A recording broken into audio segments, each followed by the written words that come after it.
सरकारी लोन दिलाने के नाम पर एक व्यक्ति के साथ हुई लाखों रुपए की धोखाधड़ी। पीड़ित एसएसपी को मामले में दिया शिकायती पत्र, लगाई न्याय की गुहार।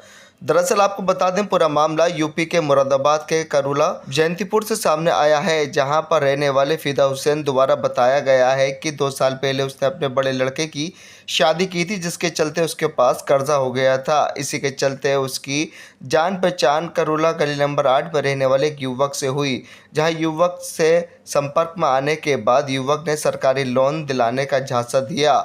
जहां पीड़ित फिदा हुसैन द्वारा बताया गया है कि इस दौरान उसने अपने ज़रूरी दस्तावेज युवक को दे दिए, जहां युवक द्वारा उसका बिना बताए एक्सिस बैंक में एक अकाउंट खुलवा दिया और उसी दस्तावेज से एक फर्जी सिम भी ले लिया।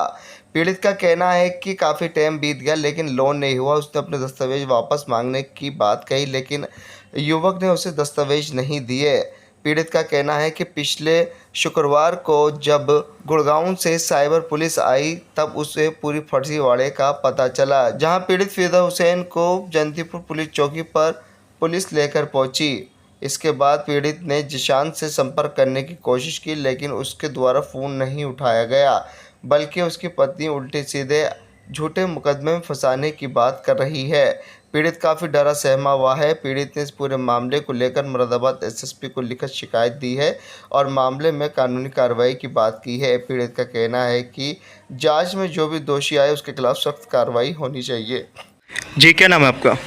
मेरा नाम फिदा हुसैन है। फिदा हुसैन, आप एसएसपी ऑफिस गए थे, क्या मामला था, क्यों जाना पड़ा है आपको? मामला ये था, एक 8 नंबर गली में जीशान नाम का लड़का है, इससे मेरी दोस्ती थी बहुत दिनों से, साल भर से।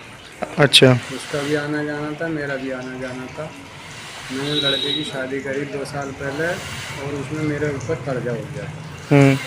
मैं बोला, मैंने कि भाई जगह जगह भागा फिरा। वो बोला भाई लोन का मसला, मैं करा दूँगा लोन, आप मुझे अपनी ID दे दो। कौन सा लोन? ये प्रधानमंत्री सरकारी लोन की बात कर रहा था। तो मैंने उसे ID दे दी, उनने मेरे ID से सिम निकलवा लिया और मेरे 2-4 जगह बोले दिए साइन। उसके बाद 4-6 दिन खामोश रहा, मैंने फिर टोका तो बोला घर को आ जाओ। एक बैंक वाला उसने बुलाया था मेरे सामने, वो मेरे घर भी आया था। उसके बाद में क्या नाम है, मुझे जो है साइन कराया और एक जो है चेक पे साइन कराए। तो मैंने भाई चेक पे क्यों करा रहा हूँ? तो बोले भाई ये काम हो चुका है, तुम्हारा चेक बुक आ गई है मेरे पास, तो मेरे पास रहने दो। मैंने की सिम, बोले सिम भी मेरे पास रहने दो, जब तुम्हारा काम हो जाएगा तो मैं आपकी सारी काम दे दूँगा और अपने सारी चीज़ें आपके हवाले कर दूँगा। कितने रुपए के लोन की बात चल रही थी आपकी उसकी? उसमें लोन की बात चल रही थी 10 लाख रुपए की, 9 लाख रुपए की, जो 2.5 लाख रुपए की छूट है उसकी। अच्छा।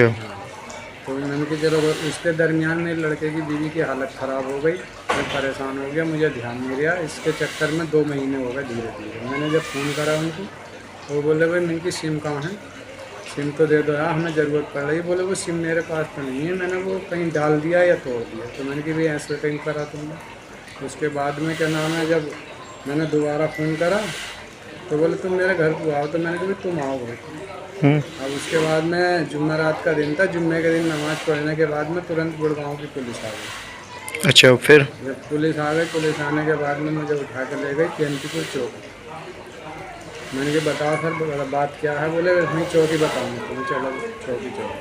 तो मैं चौकी जब गया तो चौकी जाने के बाद बोले भाई ये खाता फर्जी खुला हुआ है, इसमें 3,70,000 रुपये आए हैं, फर्जी तरीके से खाता खुला हुआ, फर्जी तरीके से ही पैसे निकले। मैंने कहा सर मुझे तो इस बारे में पता ही नहीं, मुझे तो आप यही पता नहीं है, मुझे तो वहाँ तक ये भी पता नहीं शाम तक मैंने कहीं खाता खुलवाया था कि ये नहीं खुलवाया, क्योंकि मेरी तबीयत ख़राब हो गई, मेरी थोड़ा सा दिमाग ऐसे ही। उसके बाद में उन्होंने फ़ोटो दिखाया, ID दिखाई, बोले या तो आप उसे लेके आओ जिनने खाता खोला, जिनने पैसे निकाले हैं, या फिर आप जो है 3,70,000 आप भरोगे, आप मुझे देंगे।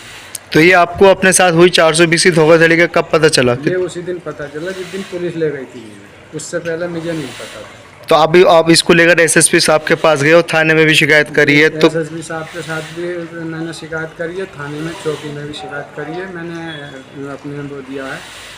तो आपने उससे नहीं पूछा जिसने जिशान ने जो ये आपका ID ली थी उसके घर या उसके? वो कह रहा था, वो उससे मेरी कोई बात नहीं हुई, टच में था वो, मगर वो नहीं, अब आपने नहीं कहा कि जब आपको पता चला आप उसके घर गए, उसकी बीवी या उससे किसी से बातचीत करी इस चीज़ को लेकर? ना, मैंने अभी कोई कुछ नहीं पूछा था। अब मैं पूछने जा ही रहा था तो उसकी बीवी से मैंने सुबह फ़ोन करा तो रात फ़ोन करा था तो बोले वो मैं मैयत में हूँ। उसके बाद में मैंने फ़ोन करा तो उसकी बीवी बोली उनसे बात नहीं होगी, मुझसे बात होगी, बात बताओ क्या है। इतने में फ़ोन कट जाता। फिर सुबह में 9:15 बजे फ़ोन करता हूँ, बुध के दिन आज। उसके बाद में कहती है बोले तुमने मेरे साथ धोखा करा है, तुमने मेरे साथ गद्दारी करी है, तुम मेरे आदमी को परेशान कर रहे हो और ये कर रहे हो और वो कर रहे हो। मैंने कहा भाई परेशान तुम कर रहे हो, मैं कर रही हूँ, तुमने मेरे साथ धोखाधड़ी करी है। बोले हमने कैसे करी है। मैंने कि मेरे नाम में खाता था और तुमने 3,70,000 रुपये कहीं से मंगाए, मेरा खाता दे दिया, मुझे पता तक नहीं चला। तो उसके बाद में कह रही मैं 76 लगवा दूंगी, ये लगवा दूंगी, मैं तेरे घर पुलिस लाऊंगी, SSB के धोरे जाऊंगी, कप्तान के धोरे जाऊंगी। अब आप क्या चाहते हो इस पूरे मामले में? ये चाहते हैं SSB साहब से, बोले साहब मैं गरीब आदमी हूँ, मेरा इंसाफ हो और इसकी सही तरीके से जांच हो, जो भी मुजरिम हो उसे जेल भेजो।